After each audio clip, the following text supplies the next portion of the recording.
World News Headquarters।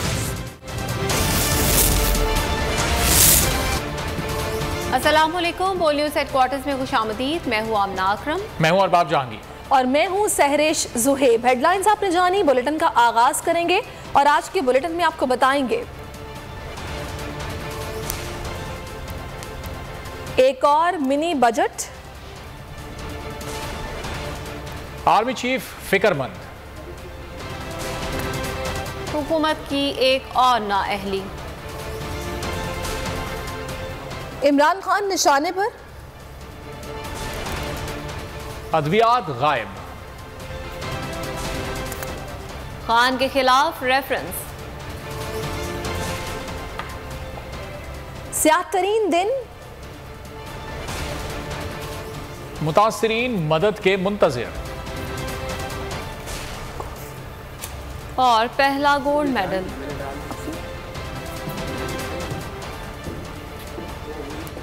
हुकूमत की आवाम को कंगाल करने की तैयारी। हुकूमत ने दूसरा मिनी बजट पेश करने की तैयारी शुरू कर दी। आवाम से मजीद 60 अरब रुपए निकलवाए जाएंगे। जराए का कहना है कि ताजिरों को टैक्स रिलीफ के बाद मज़कूरा रकम दीगर तरीकों से पूरी की जाएगी।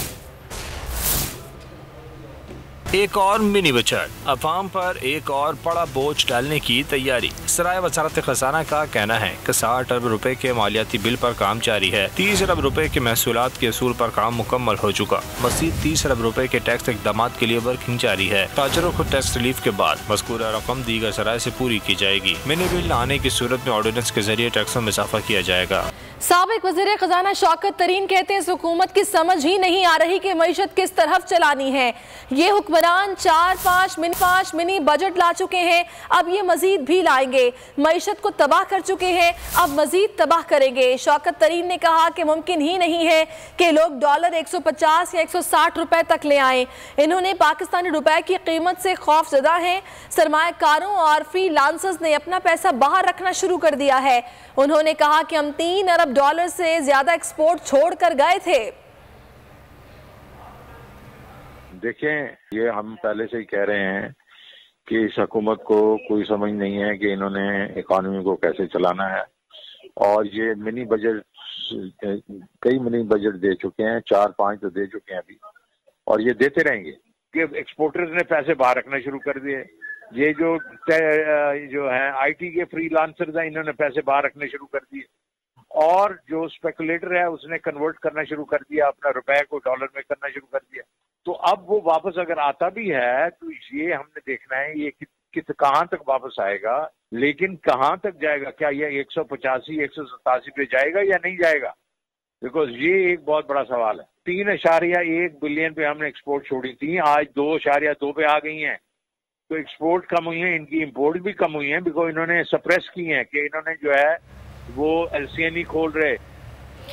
वज़ीर खजाना का मुल्क की साख दाव पर लगाने का एतराफ। मिफ्ता इस्माइल कहते हैं कि अब दुनिया हमें पैसे भी नहीं देती, हमने अपना काम कर दिया, अब IMF से काम भी हो जाएगा। ढकी छुपी बात नहीं, मुल्क पीछे रह गया है। मुल्क में टैक्स इकट्ठा और मुल्क की बरामदात को बढ़ाने की ज़रूरत है। वज़ीर खजाना ने यह दावा भी किया कि मईशत अब ग्रोथ की तरफ जाएगी। हमको एक्सपोर्ट करना ज़्यादा ज़रूरी है। आप इंपोर्ट बिल्कुल करें। $80 बिलियन का आपने इंपोर्ट किया लास्ट ईयर, सुबह भी मैंने बात की। 80 बिलियन का इंपोर्ट किया आपने, ज़रूर करें आप, लेकिन 80 बिलियन के इंपोर्ट के सामने को 50 बिलियन का एक्सपोर्ट भी तो करो ना। मुल्क हमारा जो है वो सच्ची बात है कि पीछे रह गया है। मतलब अब इसमें ढकी छुपी बात नहीं है। अब हमको दुनिया जो है वो पैसे भी नहीं देती। पिछले जो सालों में हमने जो कर्ज लेते रहे, सिर्फ in the last 4 years our actually total debt increase by 79% in 4 years। IMF से हमारा जो मीटिंग है इंशाल्लाह अगस्त के आखिरी हफ्ते में होगी। हमने अपने सारे काम पूरे कर लिए हैं इंशाल्लाह ताला। अब IMF भी हो जाएगा तो पाकिस्तान की अब मईशत जो है वो डिफॉल्ट के चांस पे नहीं है। मैंने अपना काम कर लिया, शायद इतना बेहतर काम नहीं किया जितना CDC वाले करते हैं, लेकिन अपना काम हमने कर लिया। आर्मी चीफ पाकिस्तान को मुआशी बहरान से निकालने के लिए सरगर्म। अमरीका के बाद सऊदी अरब और मुत्तहिदा अरब इमारात के हुक्काम से रब्ता कर लिया। जनरल कमर जावेद बाजवा ने दोस्त मुल्कों से IMF के प्रोग्राम से मुताल्लिक गुफ्तगू की। पाकिस्तान का माशी बहरान, अवाम के लिए जल्द ही अच्छी खबर मुतवक्के। मुल्क को माशी बहरान से निकालने की कोशिशें तेज। Army chief general Qamar Javed Bajwa ने अमरीका के बाद सऊदी अरब और मुत्तहिदा अरब अमारात के हुक्काम से रब्ता कर लिया। आर्मी चीफ ने दोस्त मुल्कों से IMF प्रोग्राम से मुताल्लिक गुफ्तगू की। जराये का कहना है कि इस राब्ते के नतीजे में IMF के हवाले से जल्द अच्छी खबर सामने आ सकती है। इससे कबल आर्मी चीफ ने अमरीका से पाकिस्तान के लिए कर्ज की रकम जल्द जारी करने के लिए IMF पर दबाव डालने की दरख्वास्त की थी। मुल्क में महंगाई का तूफान बरकरार। प्याज, टमाटर, दालें, अंडे सब कुछ महंगा।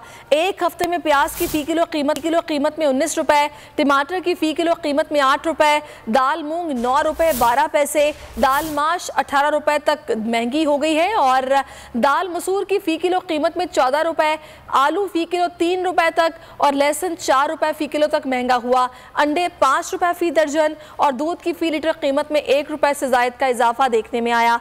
5 लीटर कुकिंग ऑयल 14 रुपए और 2.5 किलो घी 7 रुपए तक महंगा हुआ। इदारे शुमारियात के मुताबिक एक हफ्ते में महंगाई की शरह में 0.82% का इजाफा रिकॉर्ड किया गया, जबकि 33 अशिया ज़रूरिया की कीमतों में भी इजाफा हुआ। कराची में दवाओं का मसनूई बहरान, मुतादिद अद्वियात मार्केट से गायब कर दी गई। सर और जिस्म में दर्द की दवा पैनाडोल भी नायाब हो गई। ब्लैक में 60 से 70 रुपए का पत्ता बिकने लगा। जहनी सुकून और दीगर अमराज की अद्वियात भी मार्केट से गायब कर दी गई। सर दर्द हो या जिस्म में दर्द, सहनी सुकून और नींद की दवा भी नहीं मैसर। कराची में दवाओं का मसनूई बहरान शिद्दत इख्तियार कर गया। फार्मा कंपनियों ने मुतादिद अद्वियात मार्केट से गायब कर दी। पैनाडोल नायाब। ब्लैक में 60 से 70 रुपए का पत्ता बिकने लगा। एस्प्रिन भी ढूंढने से नहीं मिल रही। दुकानदारों का कहना है कि रेट बढ़ाने के लिए अद्वियात शॉर्ट कर दी गई हैं। शहरी भी मेडिसिन की बढ़ती कीमतों से परेशान हैं। लाहौर वाले ब्लड प्रेशर और शुगर को रखें कंट्रोल में, क्योंकि बेशतर अद्वियात मार्केट से गायब कर दी गई हैं। जहनी तनाव, जोड़ों के दर्द और दमे की अद्वियात भी शॉर्ट हैं। सदर मेडिसिन होलसेल मार्केट का कहना है कि ड्रैप ने ताहाल दवाओं की नई कीमतें मुकर्रर नहीं की। फार्मा कंपनियों ने मार्केट में सप्लाई रोक दी है। मुल्क भर समेत कराची में भी अद्वियात की मसनूई किल्लत पैदा हो गई है। फार्मास्यूटिकल कंपनीज ने अद्वियात की सप्लाई रोक दी है। मजीद तफसीलात जानेंगे बोल न्यूज़ की नुमाइंदा मरियम हसन से। मरियम, बताइएगा क्या वजूहात इसकी सामने आ सकी है? मुल्क भर समेत कराची माह से दवाओं का बहरान जारी है और अब दवाओं के बहरान में जो है वो मज़ीद शिद्दत जो है वो आती जा रही है। कौन कौन सी दवाएं इस वक्त जो है वो शहर में दस्तयाब नहीं है, इस वक्त हम जान लेते हैं इनसे। आप बताइएगा कि कौन कौन सी दवाएं हैं जो इस वक्त। मैम, पैनाडोल टैबलेट दस्तयाब नहीं है, एंडोजमिन एम्पूल दस्तयाब नहीं है, BC2 एम्पी यानी कि ये वो मेडिसिन है पैनाडोल नॉर्मल बुखार वगैरह के लिए होती है, वो अवेलेबल नहीं है। एंडोजमिन अभी सीजन चल रहा है प्रोबायोटिक का, बच्चों को लूज मोशन वगैरह हो जाते हैं, उसके अंदर प्रोबायोटिक भी कोई सा भी नहीं आ रहा। आज मेडिसिन को चाहिए, कल को चाहेंगे उसके अलग रेट हो जाएंगे। तो यानी कि रेट बढ़ाने के चक्करों के अंदर सारी मेडिसिन 95% मेडिसिन छोड़ ही चल रही है। अच्छा, जो खवातीन के अमराज की मेडिसिन है प्रीमिल्यूट एन और डिफास्टोन वगैरह, वो भी दस्तयाब है या वो भी अभी तक गायब है मार्केट से? मैम, वो भी अभी तक दस्तयाब है, अपना गायब है मार्केट से।